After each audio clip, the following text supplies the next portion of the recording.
A Noite das Sombras. Na pacata cidade de São Leopoldo, no interior do Rio Grande do Sul, o inverno trazia noites longas e escuras, onde as sombras se alongavam e se misturavam com a névoa que rastejava pelas ruas estreitas. Os moradores estavam acostumados ao frio, mas naquele ano algo diferente pairava no ar. Uma sensação de inquietação, como se a escuridão escondesse segredos que ninguém ousava desvendar. Isabela, uma jovem estudante de história, sempre foi fascinada por mistérios e lendas locais. As histórias sobre sombras que ganhavam vida eram antigas, passadas de geração em geração, mas sempre tratadas como simples superstições.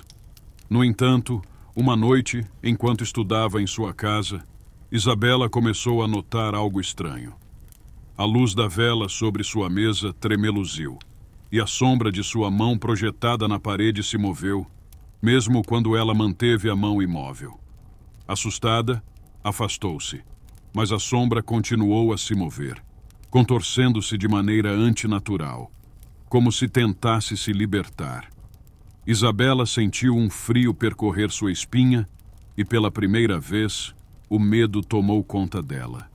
Tentou afastar a ideia absurda, mas a sensação de estar sendo observada se intensificava. Na manhã seguinte, enquanto caminhava até a universidade, notou que as sombras ao seu redor pareciam mais densas, mais escuras.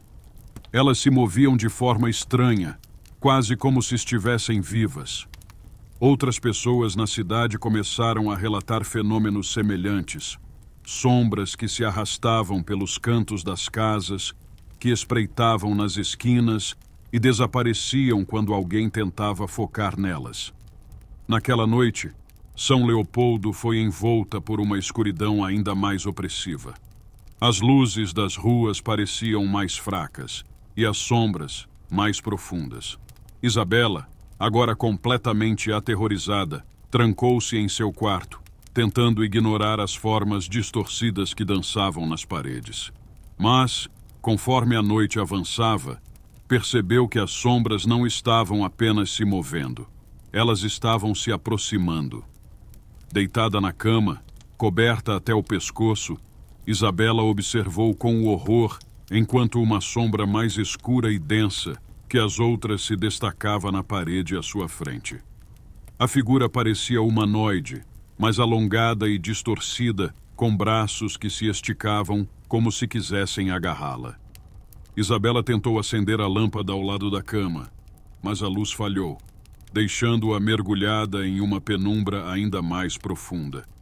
A sombra na parede começou a se desprender, ganhando volume e forma. Isabela sentia o coração bater forte no peito, a respiração presa na garganta. Quando a sombra finalmente tocou o chão, ela parecia se materializar, ganhando uma presença física. A criatura era uma figura negra, com olhos como poços sem fundo, que brilhavam com uma luz fraca e sinistra. Imóvel de medo, Isabela não conseguiu reagir enquanto a sombra se aproximava. A escuridão ao redor parecia viva, como se estivesse conspirando para sufocá-la. A figura estendeu uma mão fina e esquelética em direção a ela. E onde tocava, o frio se espalhava, gelando a alma de Isabela. Ela sentiu sua energia ser drenada, sua vitalidade escorrendo como água por entre os dedos da sombra. Quando finalmente conseguiu gritar, já era tarde demais. O som foi abafado pela escuridão opressora que envolveu todo o quarto. A sombra se fundiu com Isabela, como se a estivesse devorando por completo. O quarto mergulhou em um silêncio mortal, e a última coisa que Isabela viu foi o brilho vazio nos olhos da criatura, que a observava com uma fome antiga e insaciável. Na manhã seguinte, quando os pais de Isabela entraram no quarto, encontraram-na deitada na cama, pálida e fria como a morte. Sua sombra, no entanto, não estava mais lá.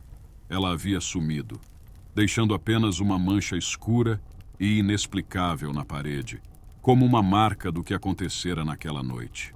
Os médicos não encontraram explicação para sua morte, atribuindo-a a uma causa desconhecida.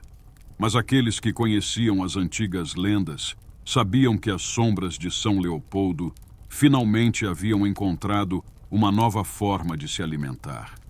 E nas noites seguintes, mais pessoas começaram a notar que suas sombras também estavam mudando, movendo-se quando não deviam, como se estivessem esperando para reclamar outra alma.